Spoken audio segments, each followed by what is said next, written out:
trabalhar dobrado, aí pode ser que sim. O trabalhar com a mente, igual nesse caso da gente aqui, que senta aqui ou ao longo do dia, quando não está no podcast, está se estressando com outras coisas, mas a mente.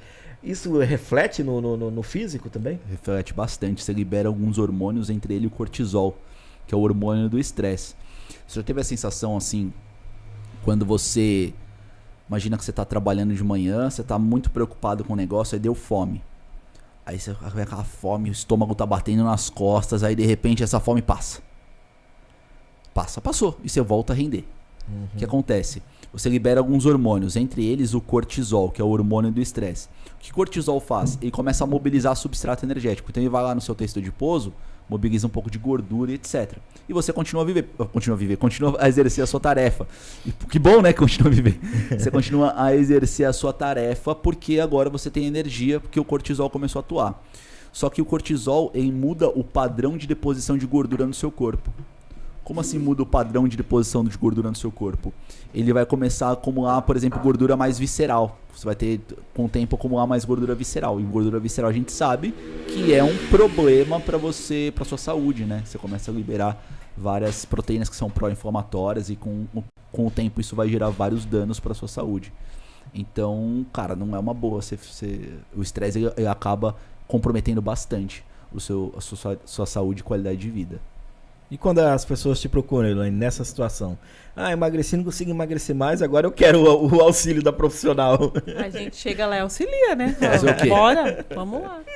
Porque precisa de estímulos diferenciados, né? Até porque o nosso corpo ele não foi programado para o emagrecimento. Não. Ele não tem interesse nenhum em gastar essas gordurinhas. Exatamente, nenhum. É. Então, é como o Jefferson falou, quando você causa um estresse, ele ainda não aprendeu, digamos assim, falar de uma forma prática, a se defender disso aí, né? Falando assim de uma forma bem prática. A se defender, só que uma hora ele vai aprender e aí é onde você para de emagrecer. E daí você tem que ter um novo estímulo.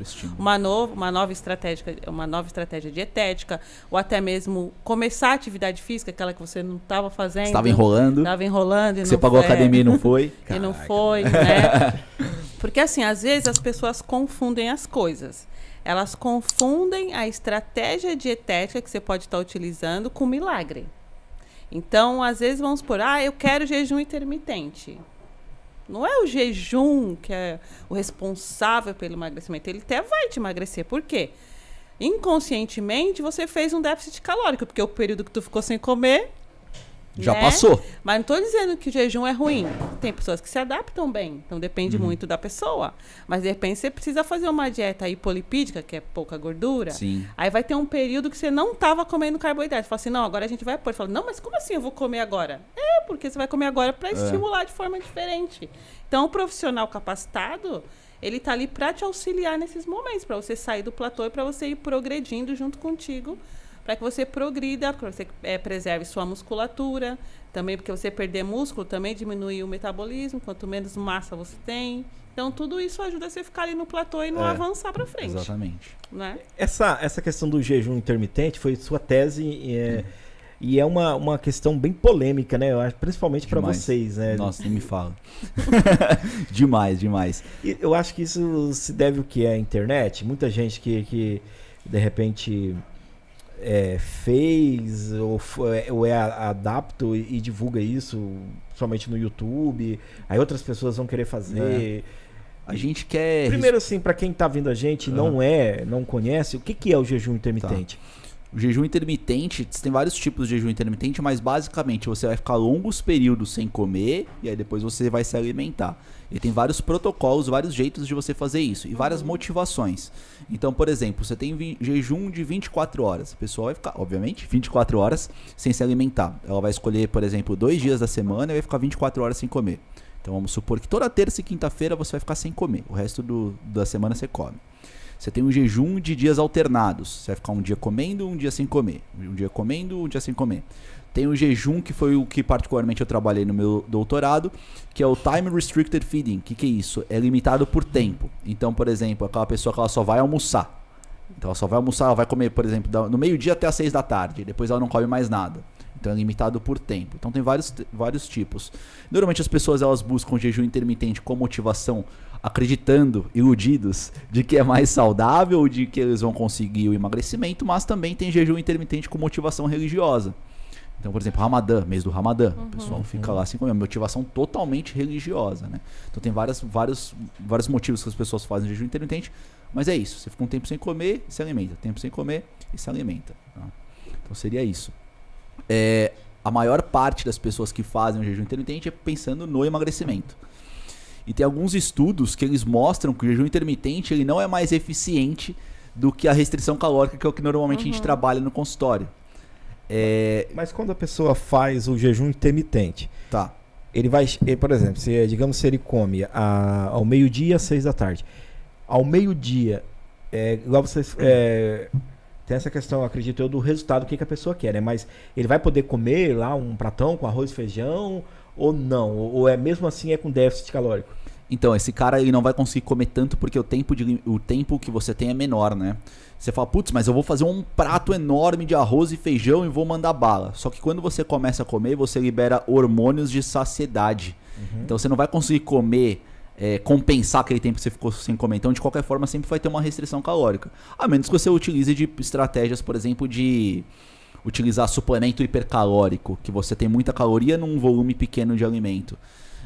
Mas por si só o jejum intermitente já causa um déficit calórico. Porque, de novo, você começa a comer, pode ver, faz uma experiência, vai no rodízio, olha a nutricionista incentivando, você que tá na sua casa, vai no rodízio, tá, agora, vai no rodízio, depois de assistir a gente, e aí começa a observar que as pessoas, elas comem muito nos primeiros 20 minutos, elas comem muito, rodízio de pizza, vai comer muito nos primeiros 20 minutos. Aí depois disso, essa pessoa vai diminuir ali a quantidade de comida que ela pede. Por exemplo, carne, rodízio de churrasco. A pessoa vai comer muito nos primeiros 20 minutos, depois ela vai reduzir muito. Por que isso acontece? Porque depois desses 20 minutos, você começa a liberar hormônios de saciedade. Então é por isso que a pessoa, putz, você vai na churrascaria, o cara come de todas as carnes. Aí depois passou 20 minutos e ele quer só picanha. Começa a selecionar um pouquinho mais. Porque depois desses 20 minutos você começa a liberar esse hormônio de saciedade. Então quando você pega uma pessoa que faz jejum intermitente, vai fazer uma pratada de... Opa, nervoso aqui, desculpa. Vai fazer uma pratada de arroz e feijão, vai comer muito durante os primeiros 20 minutos. E aí depois ela já não vai conseguir comer. Então por si só o jejum intermitente já vai fazer um déficit calórico. E é isso que vai dar resultado no emagrecimento. A gente fez, assim, pra gente foi legal porque a gente não... na época que a gente fazia, a gente tinha uma rotina bem diferente. Então ninguém tinha essa questão de sentar pro café da manhã. Então cada criança tinha um horário de aula e eu tinha um horário para chegar no trabalho. Ela ficava em casa e trabalhava só à tarde comigo. Então o que acontece? Ninguém come, decidido. O jejum intermitente foi legal pra gente porque a gente já não tomava café da manhã. Comia assim, saiu, deu fome, comia na rua. Então cortar o café da manhã foi a coisa mais fácil para considerar um jejum intermitente, porque daí a gente comia às 13 e às 19. Acabou. Só. É um jejum intermitente, né? É o jejum intermitente. E vocês mantiveram isso durante quanto tempo? A gente fez, eu acho que mais de anos. Um ano e pouco. Na verdade, aconteceu o seguinte. Quando a gente veio pra Bertioga, a nossa vida mudou. Aí, talvez vocês vão falar, mas por que não continuou? Porque, cara, eu não sei se vocês são ansiosos, mas... assim, quem não é? Todo ser humano, né? O que acontece? A gente trocou de cidade, de estado e mudou a rotina. Então até as coisas começaram a encaminhar aqui. Se adequar, né? Se adequar. Tem a questão lá, a gente tinha um apoio da família para deixar as crianças para poder ir para a academia. O trabalho era diferente, você tinha uma rotina maior de trabalho. Então tudo era mais fácil. Era mais fácil, por exemplo, você não tomar café da manhã, você almoçar 1h da tarde e no final do dia ir para a academia. Entendeu? Agora, com que a gente mudou, aí você já vai, já não tô indo na academia, então insere um açúcar, insere uma massa. E aí, o que acontece? Depois de 3 anos que a gente está aqui, a gente chegou, ela chegou a engordar 15 quilos e eu também, entendeu? Hoje, que a gente, né, mudou um pouco a alimentação, tá um pouco abaixo disso, mas por conta dessa ansiedade, estado novo, cidade nova, você começa a focar um pouco mais em trabalho, um pouco mais em viver, entendeu? Pensar. Eu acho que às vezes eu penso quando eu tô